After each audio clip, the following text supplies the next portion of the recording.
धुळे देवपूरमध्ये भाजी मंडी अतिक्रमणावरून महापालिका व विक्रेत्यांमध्ये संघर्ष। धुळे शहरातील देवपूर परिसरात असलेल्या भाजी मंडीचे अतिक्रमण काढण्याच्या कारवाईवरून आज पुन्हा एकदा महापालिका प्रशासन आणि भाजी विक्रेत्यांमध्ये संघर्ष उसळला। महापालिकेच्या अतिक्रमण विभागाने सकाळीच मंडई हटविण्याची कारवाई सुरू करण्याचा प्रयत्न केला, मात्र भाजी विक्रेत्यांनी शिवसेना शिंदे गटाच्या पदाधिकाऱ्यांसह जोरदार आंदोलन करत विरोध दर्शविला। शिवसेना जिल्हाध्यक्ष मनोज मोरे यांच्या नेतृत्वाखाली विक्रेत्यांनी घोषणाबाजी करत कारवाईचा निषेध नोंदविला। यावेळी प्रशासन आणि विक्रेते यांच्यात शाब्दिक वादही झाला। जोपर्यंत महापालिका हक्काची व सोयीसुविधा असलेली जागा देत नाही, तोपर्यंत भाजी मंडी हटविणार नाही, असा ठाम पवित्रा विक्रेत्यांनी घेतला।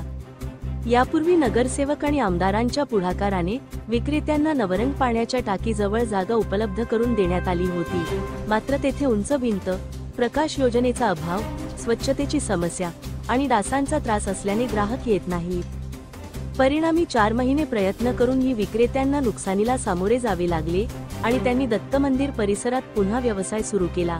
आता पुन्हा त्याच ठिकाणी स्थलांतर देण्यात येणार असून तेथील अडचणी सोडवण्याची हमी महापालिकेने दिल्याची माहिती मनोज मोरे यांनी पत्रकारांना दिली।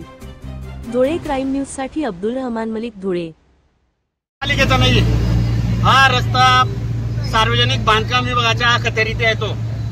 याच्यावर जर कारवाई करायची असेल तर सार्वजनिक बांधकाम विभागाने आलं पाहिजे। हा जुना मुंबई आग्रा महामार्ग आहे। आमच्या माहितीप्रमाणे अजूनपर्यंत हा रस्ता पालिकेकडे वर्ग झालेला नाही आणि सार्वजनिक बांधकाम विभागाने इथून कुठल्याही प्रकारचं राष्ट्रीय महामार्गावरची वाहतूक जी आहे ती इथून आता चालत नाहीये। त्याच्यामुळे इथे मोहीम राबवायची असेल तर ते सार्वजनिक बांधकाम विभागाने आलं पाहिजे आणि त्यातल्या त्यात या रस्त्यावर जे काही फेरीवाले आहेत, जे काही भाजी विक्रेते आहेत, त्यांची व्यवस्था यांनी केली पाहिजे। धुळे महापालिकेला केव्हाही कोणाचे बेकायदेशीर आदेश आले की त्यांना असं वाटतं रस्ता स्वच्छ झाला पाहिजे, साफ झाला पाहिजे। आमची त्यांच्या भूमिकेशी आम्ही सहमत आहोत।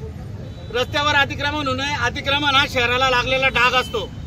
अतिक्रमणचं आम्ही समर्थन करत नाही, परंतु कुठलाही ठोस उपाययोजना नसताना, फेरीवाला धोरण निश्चित नसताना या धुळे शहराच्या रस्त्यांवर जे काही फेरीवाले, जे काही भाजीपालावाले भाजीपाला विक्री करून व्यवसाय करून त्यांचा उदरनिर्वाह करतायत, या लोकांची परिस्थिती अशी आहे, जर यांनी आता सकाळून व्यवसाय केला नाही, भाजीपाला विकला नाही तर सायंकाळी यांची चूल पेटणार नाही। मग आता यांचा इथे व्यवस्थित उपाययोजना केल्या पाहिजे। त्यांना कायमस्वरूपी जागेचं अलॉटमेंट झालं पाहिजे।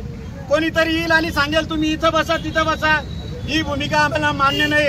या शहराचा कोणी मालक नाही, या शहराचा मालक ही धुळेकर जनताच आहे, हे सगळ्यांनी लक्षात घ्यावं। त्याच्यामुळे जर कोणाला काही सांगायचं असेल, कोणाचं काही म्हणणं असेल, या फेरीवाल्या विक्रेत्यांची कायमस्वरूपी व्यवस्था कोणी करणार असेल, आता मागे धुळे शहराच्या आमदारांनी इथे येऊन काहीतरी सांगितलं की तुम्हाला नवरंग पाण्याच्या टाकीवर जावंच लागेल।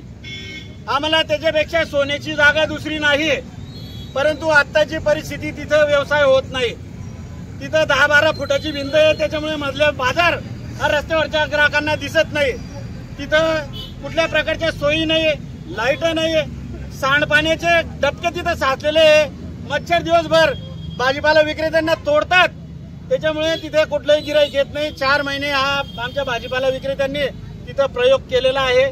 त्या प्रयोगाप्रमाणे 4 महिन्यामध्ये यांची रोजीरोटी तर चालली नाही, परंतु यांच्यावर दुनियाभरचं कर्ज झालेलं आहे, ते कर्जबाजारी झालेले आहेत। या भाजीपाला विक्रेत्यांची अवस्था अशी आहे, यांना भाजीपाल्याचा माल भरण्यासाठी खाजगी सावकारांकडून रोजंदारीने पैसे घ्यावे लागतात।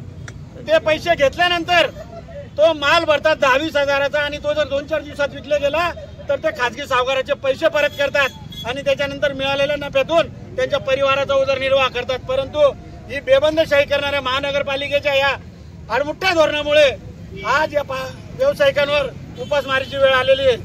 हा भाजीपाला नाशवंत असतो, 2 दिवसात 3 दिवसात विकला गेला नाही तर तो सडतो आणि फेकावा लागतो।